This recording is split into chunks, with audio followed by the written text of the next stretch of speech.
So gameplay-wise, what's the deal with Pecuniaman, Mason? Did you and Lowry coordinate? Yeah, Paul. Lowry wanted to know people who could do all kinds of shady financial stuff for him, and I said he could know a guy, and if he wanted a favor, he'd have to do something in return. Which then obligates you to come up with a whole storyline for Lowry's contact. Well, I wasn't gonna ask for him and not use him, Paul. At first I was going to try and do a lot with Vampire Clan politics, then I realized I wasn't going to be very good at that. I can't even remember the clan names, so instead I focus on the stuff that you guys said your characters were about. It's how I would have gone. I really would like more clan politics personally, Elvis. Yeah, but I don't remember the clan names either. Plus, this way we're independent, you know? Anyway, you guys are just outside the gates of a castle-like mansion in the dead of night. There's wolves howling, lightning in the distance, and the patio furniture by the pool clashes with the drapes inside the house. It's ominous. Just truly ominous. Paul, I have a feeling that something truly evil lives here. Well, Elvis, it's a wealthy home, so by some people's utilitarian definition, this person is evil by default.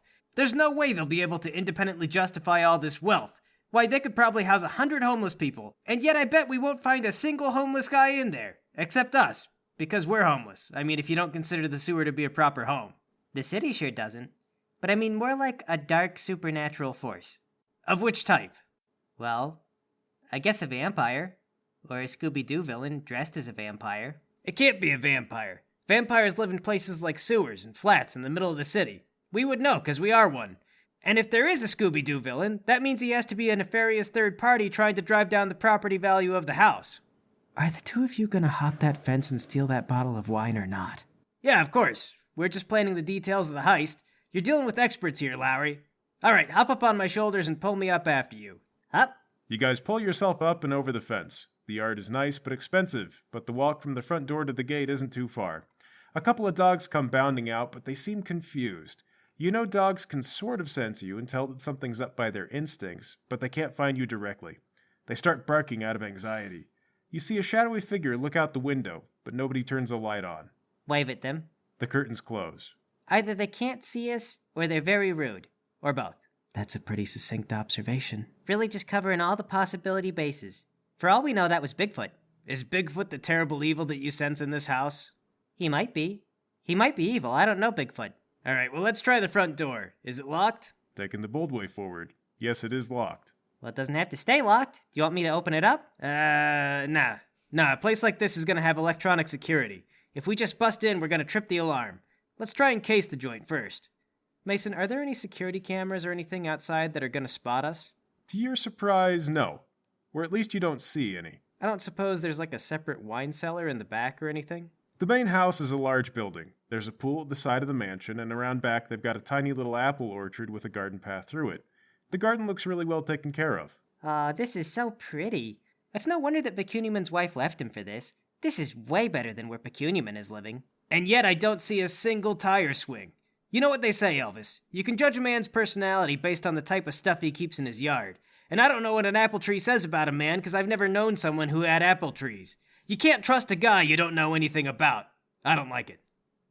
Maybe it says he loves apples. Maybe. Or maybe it says he's a control freak who loves to control apples and control their growth and everything they do. You know, if you're gonna be that liberal with the psychoanalysis, I guess your backyard really could say literally anything. Elvis, my abilities are vast and wide and complex and a curse and a gift. Hey Mason, is there like a garden shed with a ladder in it? There is. Next to the orchard is a shed with a variety of tools and a ladder. Okay, is there a balcony or an upper floor with like a door leading into the house? And if so, can this ladder reach it? Yeah, there's a balcony on the second floor that overlooks the orchard. You open up the ladder and it looks like it'll reach. Well, that doesn't exactly get around our electronic security problem, but it will at least get us in the house through a less expected route. And we know the door up there isn't going to have one of those modern doorbells with the camera in it. I guess so. Plus, we'll get a nice view of the orchard. Mason, we climb up the ladder. When we get to the top, I'll pull it out and fold it up so nobody sees it just propped up against the house. Sure, pulling it up is kind of tricky, but with Paul's help, the two of you pull the ladder up behind you. We go in the house. Try and look for cameras on the way in. In you guys go. Lowry, what are you doing on the other side of the wall? Are you just parked out in front of the gates? I guess so. I'm probably playing a mobile game on my phone. In that case, a shadowy figure slides up next to the driver's side window. Of course, you can see in the dark, so once you get a good look at him, you see he's somewhat portly, he's bald, and he's got deep bags under his eyes. He's got a pencil mustache. He's wearing a pinstripe suit. He doesn't knock or anything. He just stares intently through the window. Roll down the window. Excuse me, I'm in the middle of a very intense game of Angry Flappy Bird Temple Jewel. It's a little awkward with you watching over my shoulder. Could you please move? Or at the very least get in the back seat and watch my screen from there so you're not in the periphery of my vision? I'm so sorry, sir. It's just that you're in our driveway in front of the house, and the dogs are barking madly. Are you here to see someone? Oh, not exactly. I'm actually an assessment agent from the city. You know, just have to make sure you're still paying taxes on your property. It's the dead of night, sir. How can you even see the house? I have insomnia and I'm an early riser anyway. I planned to stay here until the sun came up and someone came outside. But I guess since you're here, I can do the questions anyway. Mason, I fish out some spare paper and a pen from Frank's glove compartment. What's Frank doing? Frank is letting you do the talking. Would you want him to do any different? No, Frank's doing good being quiet. Okay, so can you tell me how many bedrooms and how many bathrooms you have in the home? Do you have a badge, sir? It's not like the police. You don't get a badge. We don't even go in the house. You tell me what's in the house, and then I write it down, okay? Now, how many bedrooms and how many baths do you have? 6 bedrooms, 8 baths. Great. And do you have a finished basement? I assume that you do. Yes, a finished basement. Okay. Well, I still need to see the exterior, but that's not happening until morning. Can I ask you to go somewhere where the dogs will not bark so much? How far away do I have to drive for the dogs to not bark at me? I believe if you head down the road, there is a gas station you can wait at. Fine. Get us out of here, Frank. I'll see you in the morning, sir. It's for the best, sir. Sometimes the wolves get travelers. You drive off, leaving the bald man in the suit standing alone there in the dark. Frank, how come you're not creepy and ominous like that guy? You want me to be? You could be. That guy had gravitas. Frank shrugs. Elvis and Paul, the two of you let yourselves into the house and find you're in a kind of library. There's a wooden floor and a lot of statues with a sort of old English church vibe. Tons of gargoyles and other carvings whose symbology is lost to time, probably making fun of someone the sculptor knew personally. Look for a closet. I want to put the ladder out of view. Yeah, there's a sort of closet. It's full of boxes and the ladder fits in there. And no cameras? Still none, unless they're really well hidden. Pull out one of the books and see if there's a hidden passage. Like, just randomly, you just pull a book out? Yeah, I don't expect there to be one. It's like winning a lottery, 1 in a million shot. Sure. Paul, you walk up to the shelf, browsing through all these really old-looking tomes. A lot of them have Latin on the back and other old languages you don't read. And then you come across a brightly colored red book with no label on it, and it looks fresher than the other books.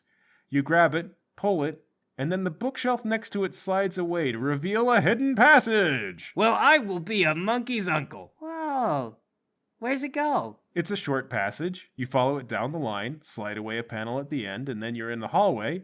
A short way down the hall is the normal door that leaves the library, so it looks like this was just a fun way to exit the library, or maybe a good place to hide. Weird. We gotta remember this, though. I bet nobody would expect vampires to be hiding in the walls. Go back and put the book back so the entrance is hidden again. You rehide the passage, then go back to the hall where I assume you begin looking for stairs so you can go to a wine cellar, which is probably where they'd keep the wine. Sure thing. Yeah, so the hallway is full of those classical suits of armor you see in movies when people are wandering around an old house. And at one point you pass a painting of a stern-looking man wearing a tuxedo and a cape. At his foot is a large black hound. The man's hair is slicked back and he himself looks rather pale. The eyes in the painting are quite piercing, and what catches your attention is that they're following you as you walk down the hall. Walk up to the painting. Hey, excuse me, can you see me? Because I am getting sick and tired of being spotted by things. It is bad enough with the phones and the security cameras and every other modern ballyhoo messing up the only thing that I get out of this vampire shtick. I don't need it from paintings, too. As you're parading the painting, you notice the eyes are cut away and recessed into the painting a little bit to create the optical illusion of the eyes following you. Oh. It seems I was mistaken. I'm sorry for yelling at you. It's been a stressful day. One of the suits of armor lunges forward and grabs Elvis. No. Like a guy in a suit of armor? Yep. Clank. And he was standing right behind the portrait, so he's on you pretty quick. Dude, have you just been waiting here for who knows how long for exactly this kind of situation? Oh yeah, he goes. Try and make it sound crazy now on the night all this waiting is finally justified. Now I'm finally going to give up hope. I've been standing here every day of my life wondering if I was ever going to catch someone, and now here someone is. No way, it's not crazy now, I'm not letting go. Struggle to break loose. You turn your vampire strength against this guy and find, oh no, he's also supernaturally strong. Paul, he's not mortal! All right. You got us. But you know the weakness of that full suit of plate mail? Visibility! I take my shirt off and wrap it around that guy's head. Oh, hey, don't do that. I didn't train for this. Well, how about this? I jump on his back. He's got super strength so he can hold your weight and he doesn't let go of Elvis. Hey, what are you doing back there? A rich guy like you wouldn't know about street fighting, bud. Now all I need is for you to chase me outside so I can hit you with my truck. I go limp and sort of wriggle out. I try and pull on his arms to make it harder for him to hold on. With Paul's help, Elvis successfully drops to the floor like a noodle. The knight starts trying to grab at you, Paul. I also go limp and just fall right off of him. Come back here. He tears Paul's shirt off his face. Get up and run down the hall. Just a bit down the hall is a spiral flight of stairs. I leap down him. Down the first flight you go. Paul? Follow Elvis, take a running, shirtless leap down the stairs. You follow behind. Clang, clang, clang, clang, clang. The knight gives chase. Hey, slow down. Don't jump. You're going to hurt yourselves. Jump down the next flight. You guys are on the ground floor now in the foyer. Foyer. It's a wide open space with a marble floor. Next to the door is a coat rack with a large black cape hanging on it. There's a maid running towards the stairs, but she runs right by you. Grab the cape, wrap it around my naked torso, and then run down a random hallway. Follow Paul. Clang, clang, clang, clang, clang. The knight rounds a corner. What's wrong? The maid asks. Invisibles, he yells. Invisibles have snuck into the house. I'll follow you, she says. You guys run through the door and find yourselves in the kitchen.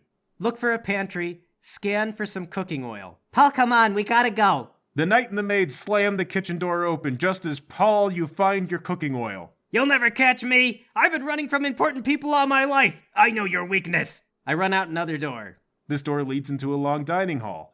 There's a tall, foreboding chandelier with dripping wax candles in it. There's a pipe organ in the corner, and a lovely view of the orchard. Are the floors still marble? Yeah, stone and castle-style stuff seems to be the theme. Let Elvis get ahead of me, then pour the cooking oil all over the floor and keep running. You get to the other side of the kitchen, leaving behind a trail of cooking grease, and zip clang! The knight slips and falls down. Clang, clang, he struggles to get up. What is this on the floor? The maid tries to help him, and then she slips too. No time to gloat. As much as I want to, run through the next door. Paul, I don't want to be a wet blanket, but there's probably a door to the wine cellar in the kitchen. The next space is a big living room with a luxurious leather couch, a large plasma TV, and 2 stone gargoyles holding the TV up. There's a tall man with slick black hair watching some kind of soap opera. He turns around when you run in, and you recognize him from the portrait. Freeze. Elvis, don't make any sudden moves. Maybe he can't see us. He rises from the couch. Of course I can see you. He holds up his hand with the back palm facing towards you, and you both fall to your knees, your head slamming noisily on the marble in a kowtow position. Such a dirty class of vampire to trespass against the feared Draculandru! Ow. Oh, wait. You're Draculandru? You're exactly who we were looking for. You don't look the assassin type. Most professionals wouldn't arm themselves with imported olive oil. It costs a small fortune, by the way. No, see, we were hoping to interview you. Yeah, everyone wants to talk to you. The Dracula Andrew. Wow, such an honor. And what? My front door was beneath you? Literally, yes. We entered through the second floor, so the front door was below us. The same portly, pencil-mustache guy that was bothering Lowry dashes into the room through another door. Oh, my lord, I'm so sorry. I was dealing with another set of riffraff at the Dates, no doubt compatriots of these two. I'll send for them to be dispatched at once. Dracula Andrew waves his hand violently. Silence, Renford. I see all that you see, know all that you know. Your simpering excuses merely test my patience. And Renford bows his head to the floor on his hands and knees. See, your greatness. We thought that if we went through legit channels and the front door, that your guy Renford would just turn us away. So, you know. Only the truly bold could deserve an interview with the mighty Dracula Andrew. So we'd rather, we'll get the interview or die trying. Enough nonsense. I am one of the eldest vampires in the region. Did you not think you'd be caught? They see all, and each is trained to kill without remorse or hesitation. And all that they know, I know. What paltry news periodical could you represent? What remedial rag would make such a fatal mistake? Well, that's just it, sir. We represent ourselves. See, we have a social media channel where we post videos and sometimes we talk to other people. Yeah, so the only way for us to get ahead is to do things for ourselves. And the only way that we could get in is by risking everything. What is social media? Oh, you haven't heard of social media? I focus on the important things, that which accumulates power and material wealth, not on whatever latest undignified fad has gripped the mortal livestock. Well, it's all super cutting edge and super amazing. Okay, so you know how we're all obligated to hide the fact that we're vampires? Well, the internet is all about providing so much useless and contradictory information that nobody knows what's true anymore. You can go up on there as a vampire and preach it to the world, and no one will know what to think. Nothing makes sense anymore, and the internet has driven us all further apart than we've ever been. It is easily the most powerful tool that a vampire or other evil being could want. Yeah, nowadays there's cameras everywhere. So we use the internet to make it to where you can't even believe things that you see with your own eyes. Everything is fake on the internet. Check us out. Our channel name is Big Boob Spider-Man Elsa. Everyone is lying to you, and we'll tell you how. The sequel. That sounds ridiculous. Well, we don't write the title for people. A lot of that stuff is because a robot curates the content. Look, just look up Everyone's Lying to You, and we're the top result. He motions to Renford, who hands Dracula Andrew a phone. Dracula Andrew clicks away for a few seconds and says, I am not finding you. It's just videos of these cartoon girls. No, that's us. You animate these? No. Someone else makes the software that animates them. Everything's fake, man. The local congressmen hang out in the chat and kiss up to us to score points with voters. It's a bold new world, and you need to get in on it, sir. He watches a few minutes of your video, and he goes, It's your voices coming out of these. Look how many views you have. Millions! So many comments, it says. They're praising you for this. Yeah. We knew once you saw it, you want to get a feel for it firsthand. If you learned to abuse this system, you could probably change the entire face of the world's politics. Can we ask you to do an interview, and in return, we'll teach you as much as we can about the internet? He scrolls through your phone in silence for a while. You're not sure if he's giving it thought, but then he says, Yes, I will do an interview, and you will teach me to manipulate people using these cartoon girls. Perhaps I have grown too reliant on my direct methods. Gentlemen, you have gambled and it has paid off. You have yourselves a deal. And you guys are released from his vice-like psychic grip and can stand up again. Ah, great.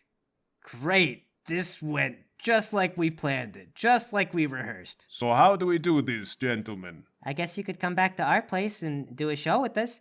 We have the gear, although I'm gonna need to get a replacement headset, and I guess a third one for you. Renford, arrange to get these men exactly what they need before tomorrow evening. He claps his hands and Renford runs off. You know, we've had a long day. We live clear across town, and we're not opposed to staying in a hotel, but, we need to get there before the sun rises, you know? Say no more. You may stay in one of the guest rooms. You'll be provided with fresh meals at sunset. Oh, okay. Great. Then, if there is nothing further, Matricia will see you to your room. The maid that was chasing you comes in behind you right on cue, motions for the two of you to follow, and she leads you to a guest room. She shows you your beds and says, Please make yourselves at home, and do not hesitate to call on us for your desires. Then she leaves. Call Lowry. Hello? Lowry! So we're in. Sorta. We met the master of the house, Dracula Andrew. One or two of the guy's servants could see us, and Drac himself has an irresistible will. It wasn't an audience on equal terms exactly, but he's willing to do an interview for us.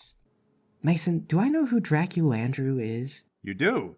You thought he was only a myth, but supposedly he's one of the reclusive vampire lords who pulls the strings around the area. He's pretty old, dating back to around the Byzantine era. It's not the oldest a vampire gets, but may the dark stars save you if you met one much older than him. Okay, Paul, you're positive you met the Dracula Andrew? Yeah, so he tells me, and I wasn't exactly in a position to argue. What do you mean he's gonna do an interview with you? I mean, he's gonna do an interview. We pitched the idea and he went for it. I'm as surprised as anyone. You're gonna do big titty anime girl interview with one of the strongest vampires in the city? Yeah, and it's gonna be a heck of an interview. Are you gonna do it tonight? No, it's early. We're gonna do it tomorrow night. But I told Pecuniaman we were gonna do this stuff tonight. You told him a lot of things. You tell everybody lots of things, but he didn't tell us certain things that would have been really, really, really important to know. Well, fine, Paul. I didn't want to get involved with the most powerful vampire in the city anyway. Look, man, you're the one who thought that Big Titty Cartoon Show was dumb. But you didn't realize it's 1,000 times more sexy than private equity. What? You take that back. Never. Boobs are sexier than private equity. It's just facts. You take it back. You've never seen the true form of private equity. Neither have you. That's the whole point. Nobody knows what private equity really looks like. The mystery is what makes it attractive. Well, boobs are mysterious too sometimes. In particular to audiences in their early teens who've never really seen them. Who is our primary demographic? Oh my God. Blasphemy. I hang up on Paul. All right, Elvis. Well then, I guess we'll go to bed and pick this up tomorrow. We go to bed.